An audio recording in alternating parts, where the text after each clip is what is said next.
Hello, my lovelies. Happy International Women's Day. Isn't this marvellous?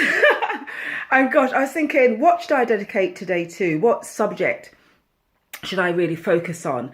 And there's so many issues that I feel still needs massive addressing around the issues of women.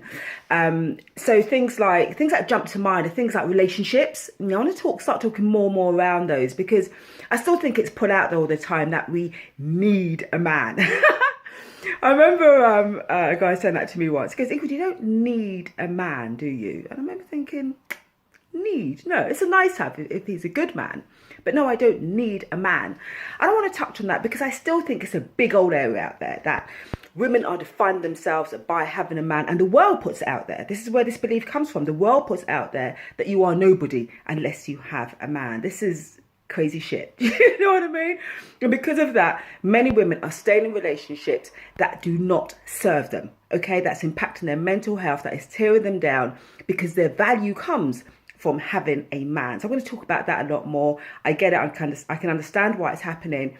You've got to go into the supermarket, look along the shelves, and at the front of every magazine, okay, this is how women are being defined still today, by their shape, by their body shape, and by whether or not they have a man. These are ridiculous things. These are stereotypes. These are things that have been made to feel are a part of our identity, and it is suppressing us. It is containing the essence of who we are. It's eliminating all of that. The essence of who we are is inside of us, whether we have these things or not. It doesn't define who we are. The essence of who we are is solid. It's beautiful. It's magnificent. That's your soul. That's your voice. That has nothing to do with what size you are or whether you have a man or not. Whether I'm size 16, size 18, size 20, size 22, size 8. It doesn't take away from the essence of who I am. Whether I have a man or not doesn't take away from the essence of who I am. So I think I want to bring that up for International Women's Day, for us to be taking a step-by-step approach, slowing down our thinking and asking ourselves, do I need you? What value do you bring to my life? When we look at needs, when we look at the Maslow hierarchy of needs, what we need is food and shelter. All right? We need food and shelter. We need clothing. When you go up again, it talks about on the next level of the Maslow hierarchy of needs, we need to be safe. Love and belonging is not until the next step. But what you need to survive, my darling, is not a man or to be a size 6 or whatever they put out there as the perfect shape. Utterly ridiculous.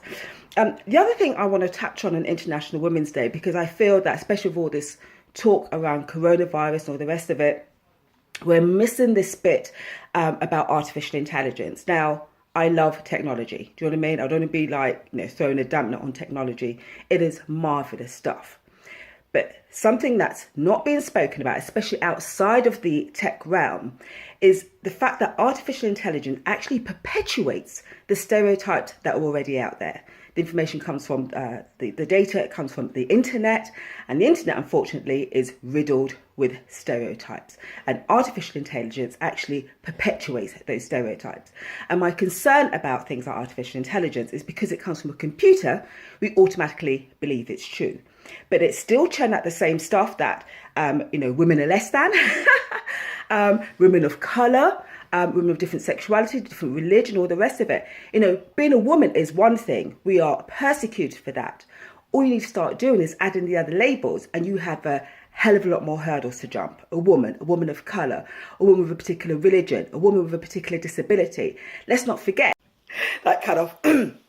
Yes, let's not forget, my darlings, that a woman doesn't just stop at a white Caucasian woman. There are women with intersectional identities who are facing even more challenges, have even more hurdles to jump, and are really suffering a whole lot more. So I think I read something very quickly in the newspaper the other day, which I want to touch on, which talked about positive discrimination. This is something I think is fantastic, where, workplaces and so forth have to bring in a certain quota of women, but that does need chopping up into those with intersectional identities, those with a woman of colour, a woman with different sexualities, disabilities and what have you. That does need chopping up because the biases kick in even more.